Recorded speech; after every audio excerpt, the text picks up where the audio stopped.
What's up YouTube? Welcome back to another episode. Today we are getting the pastured broilers out in this beautiful spring weather, and we're just using this machine to finish up jobs like loading up the new compost bays and other things like that.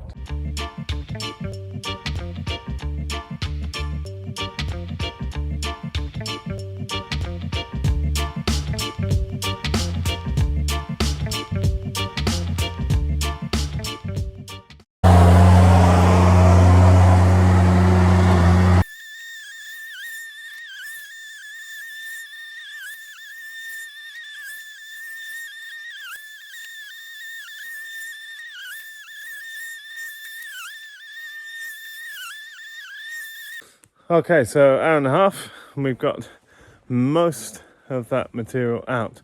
Now what I was hoping to do actually is leave a thin layer of the bottom of the bedding, which is basically peat moss and chicken manure.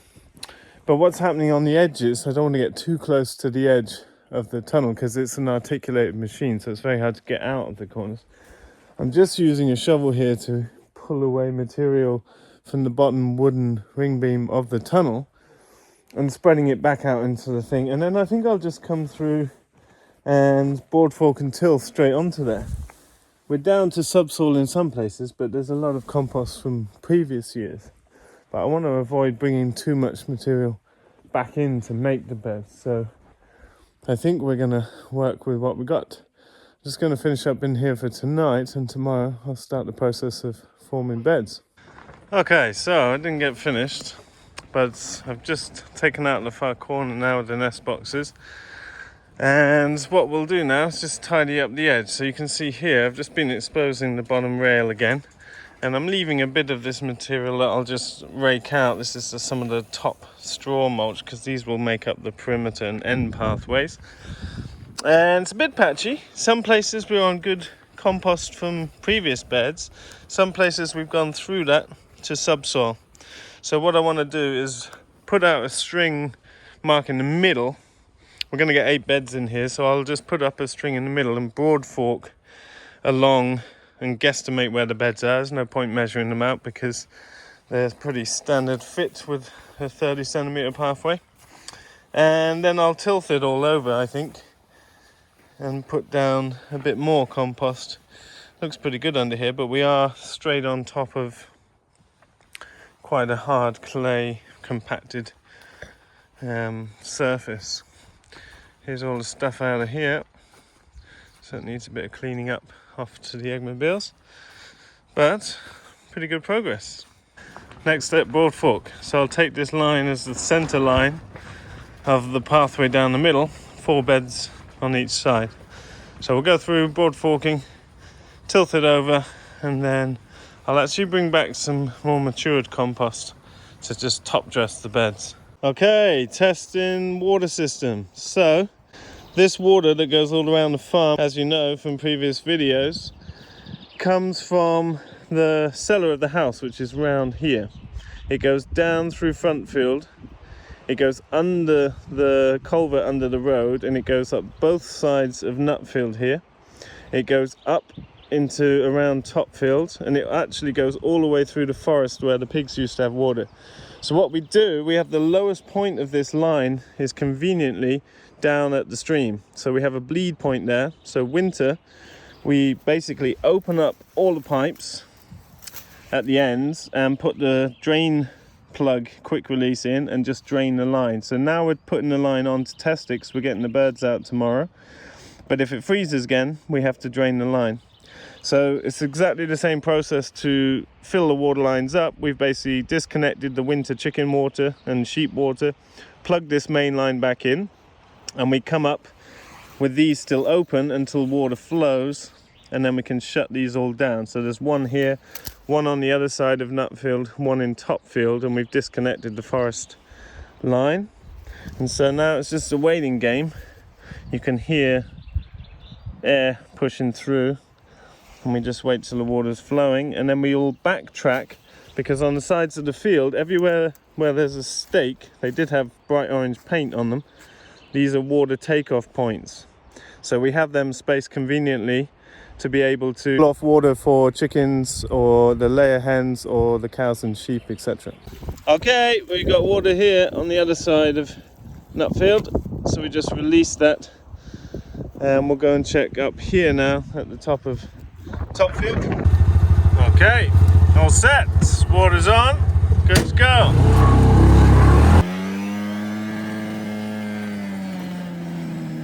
Okay, very windy, not the best day to be up on the roof, but time going on. Akos is down below. He's putting little bays with free timber. Whoop, look upside down. So we're gonna, while the machine's here, we're gonna get all this compost in. Nice view from up on the roof, check that out. Just got some direct seeded carrots in the new north. Anyway, gotta get on. Okay, so moving day for the broilers. You can see they've feathered out quite well. It's going to be a few nights of -1 in the next week according to the forecast. And so we decided we'll get them out because space is very limited in here. Because they feathered up quite well, they should be fine. There'll be a lot of huddling at night times. But we can always put straw down as bedding and wrap up the pens to have less wind. It's been quite windy these days. So we're just going to clear the brooder space of feeders and waterers, and then it's a case of getting 40 per chicken crate. That's about what you can fit comfortably. These birds are a bit bigger, so it may be less because we're a few days over when we'd normally take them out. But we'll start loading and take them up to the field.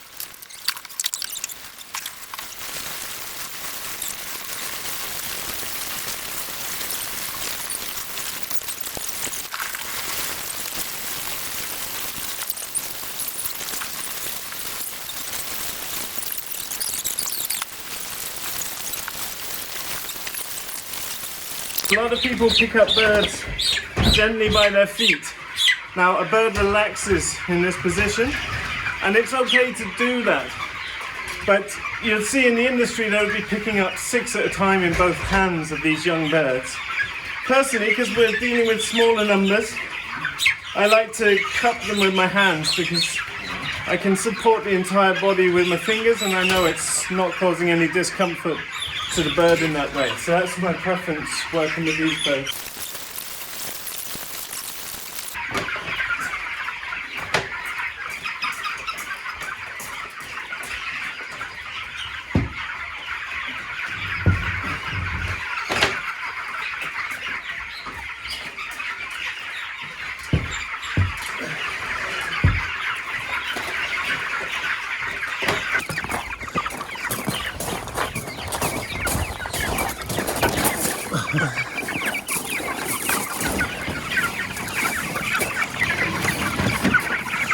Okay, these crates stack together nicely, which means they won't move around too much as we head up to the field.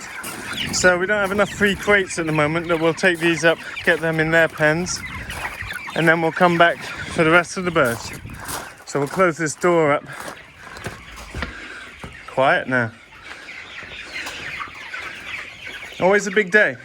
It's good on moving day to really think about the weather coming up. We've had the lights off in the brooder for some days to bring the temperature down significantly. It's still obviously a lot warmer in there than it is outside. But we've got these beautiful sunny days. It's up at 13 degrees.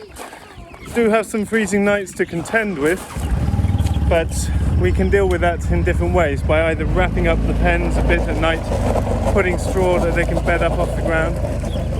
And the main issue is going to be practicality for us with water. And we put the field lines on yesterday, but obviously if it freezes we have to drain those up. But we can manually take water out for that.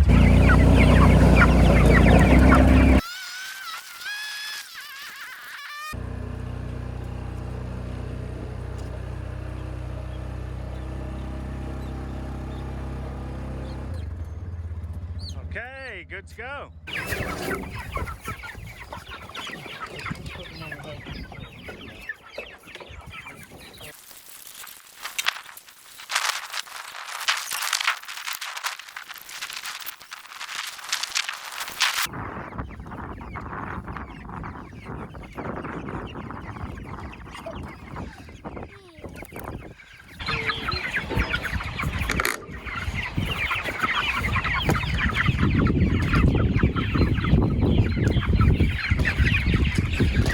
Okay, so the basic process is just shuffling the birds out, and we'll come back and do the feeds. We already have water here, so they've got to get used to this gravity fed water.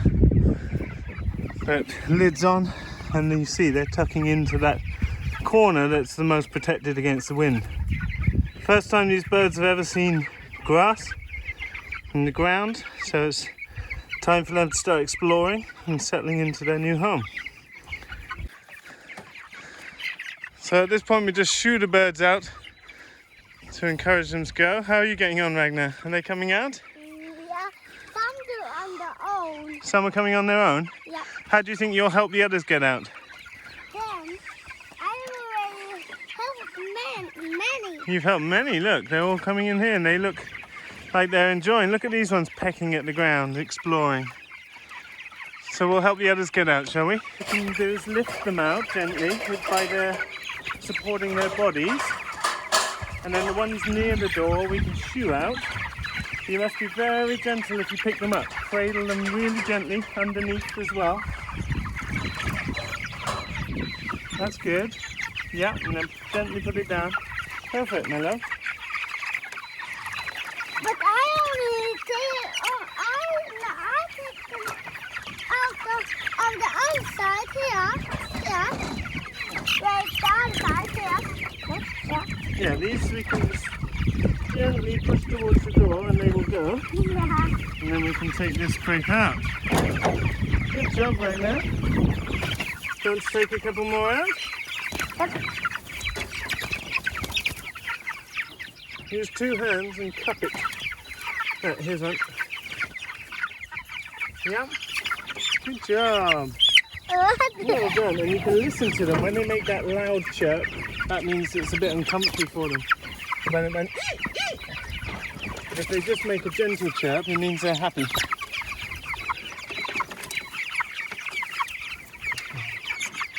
Just a few more.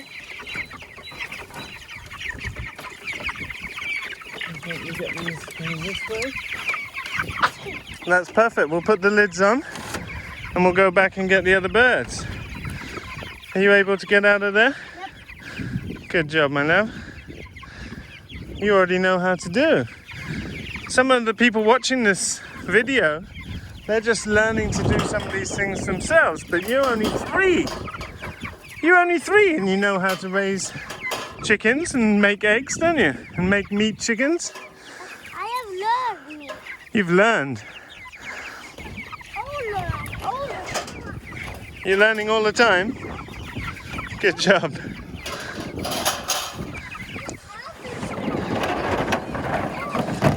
How do they stop getting cold in here? They've got their feathers and they can sit close together, but most importantly is that they have this plastic sheet at the corners, so it's like a tent, and we can see they all huddle in to the nice corner.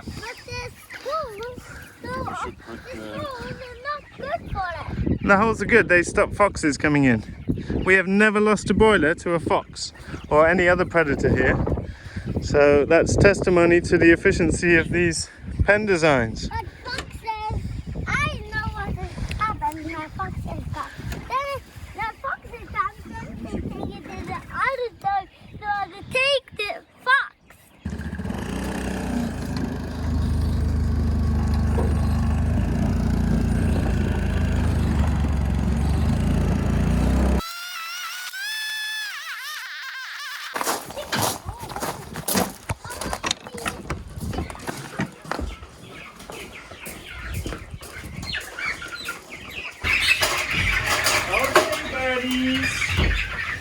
Okay.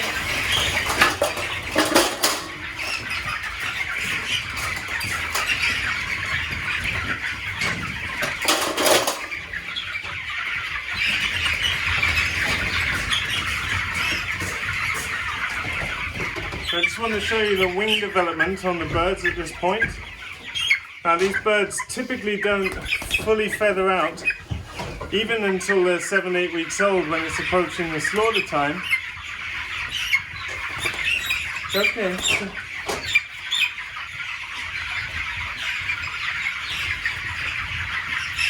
You can see they're remarkably big leg development at this time, but they're quite bare on their bellies. That's where they lose a lot of heat against the ground. That's why we might need to put straw for them to bed down upon.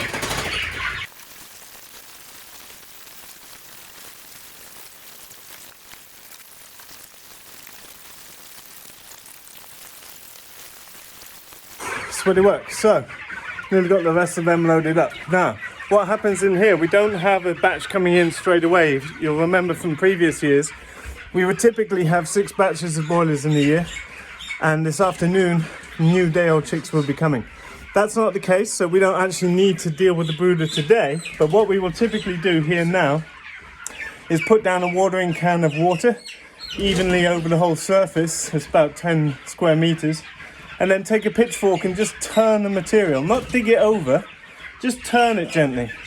And the reason we're adding water there is to really facilitate the biological nappy, as it were, that helps keep these birds healthy. Typically you would expect mortality rate to go down as the brooder starts becoming more biologically active. That's been our experience over the last years. So we would expect higher mortality in the very first batch, and that's often down at 2-3%, which is not a lot.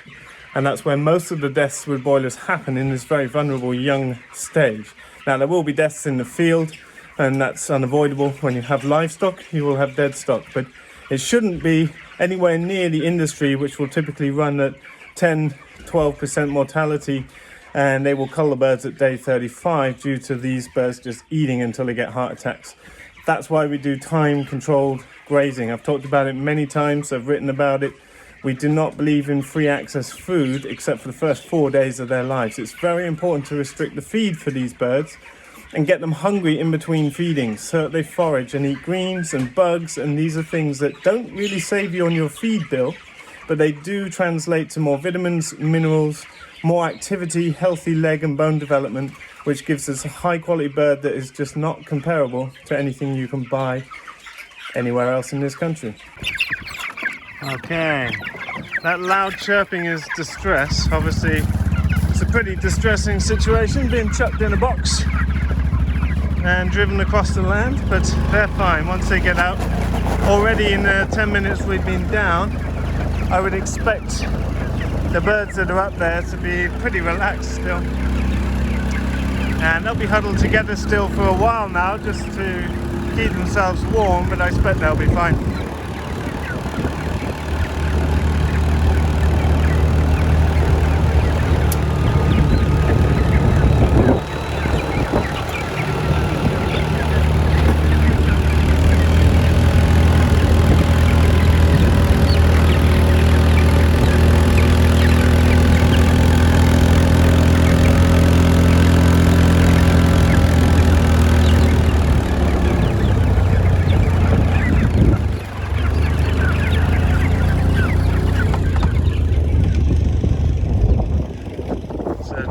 Back up, let's have a look. Very relaxed. You can see they're very curious. Grass hasn't really started growing yet, but already they're foraging and investigating.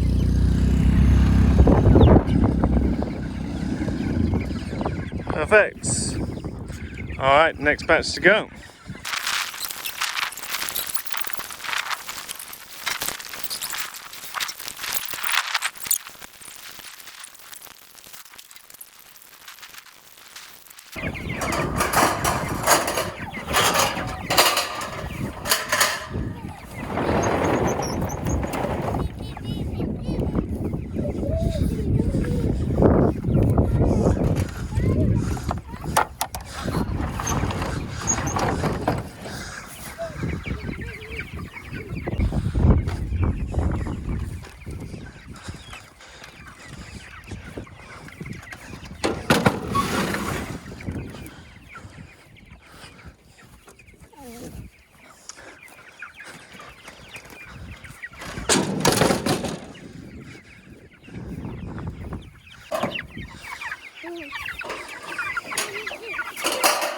Okay, lid back on, so that stress is over.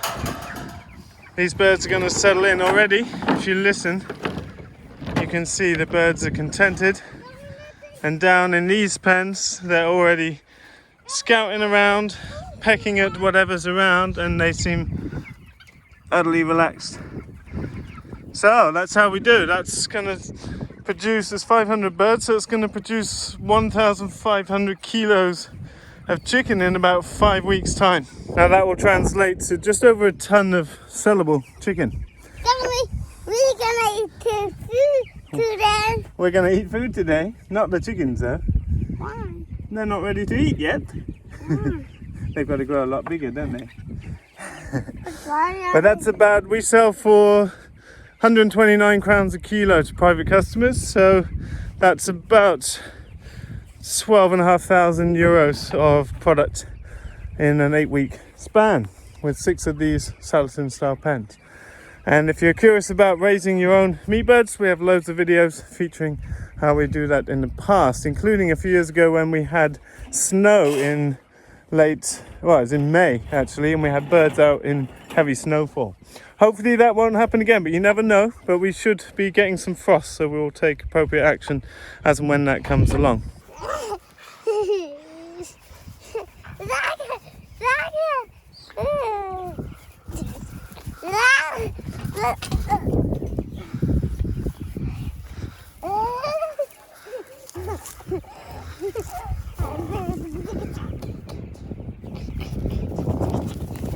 Oh, Saku wins!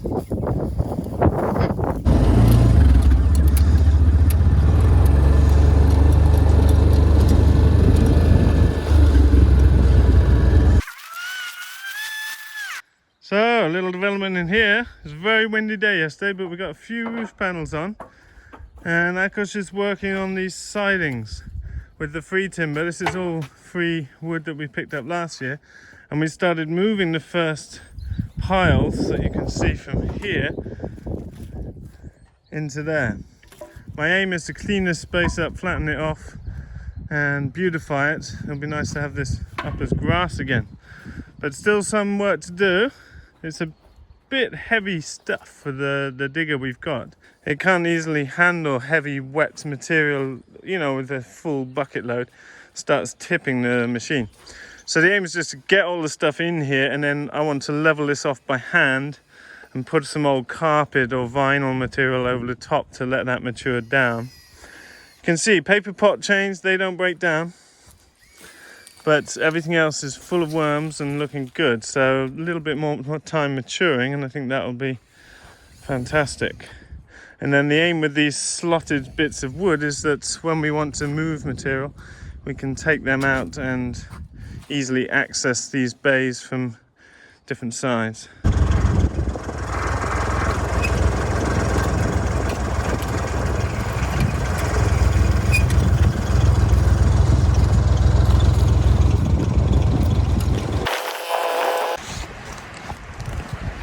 The first transplants of the year. Got some really nice kales to go in. Also got direct seeded carrots, as well as the radish gone in. So things starting to come out in the gardens finally.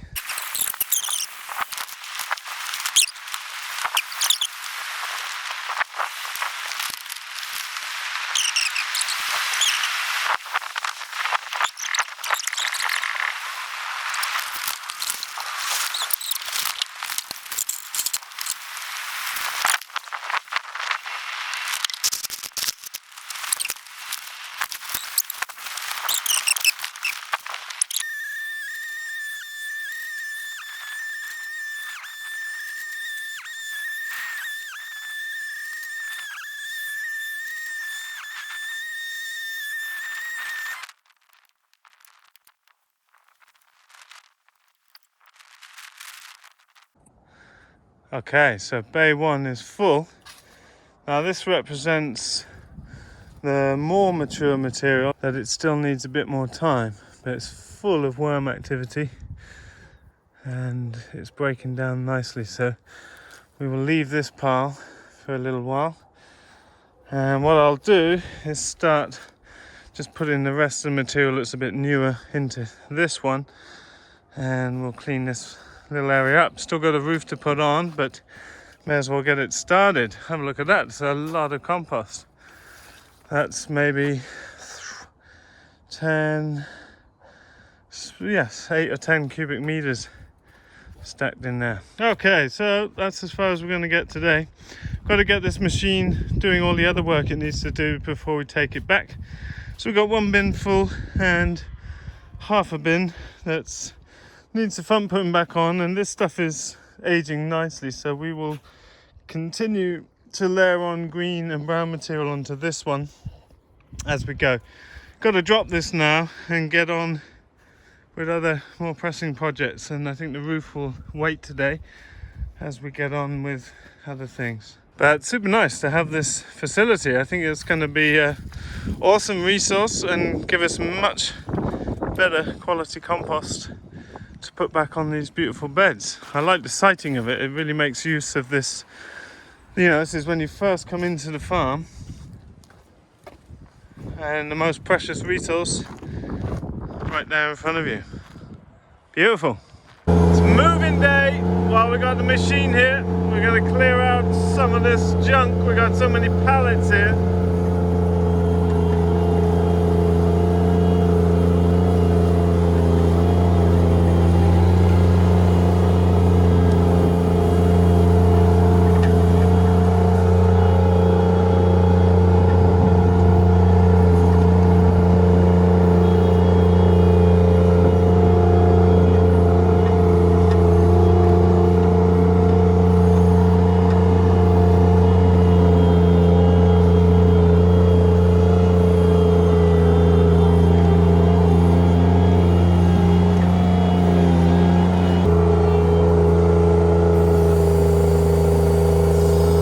I got to go out now, but I realized I didn't have an end screen to the video, and yeah, just a quick update in today's video, just trying to show you a bit of the processes going on as we tidy up the farm, get it all organized, get things rolling.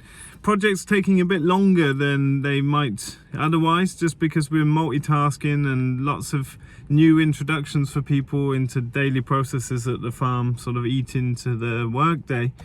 But that's the way it is. There's spring coming now and some nice weather, and we're excited to be bringing birds and bringing production and life back to the farm. Can't wait to see fields of green pastures. The colour of the grass is, I've said it before, it really just wears me down. I can't wait for green grass. I think it's because I grew up in a place where the grass was green year round, even if it wasn't growing. It really makes a big psychological impact, the colour of the landscape around me, for me. Anyway, that's it for today, folks. So don't forget you can hit subscribe and click the notifications bell if you want to keep up to date with videos that we're putting out. Often there are videos in the past that address many of people's questions. So if you're new to the channel, do check out previous videos. There's a huge amount of data about all kinds of things that we do on the farm, if you're willing to look through it. And the best place to find up-to-date information is in our book, Regenerative Agriculture. I nearly said Making Small Farms Work, that's out of print. And in our online training, which is still by far the most comprehensive online farm-based training out there on the net. So stay tuned, see you in a video soon. Bye for now.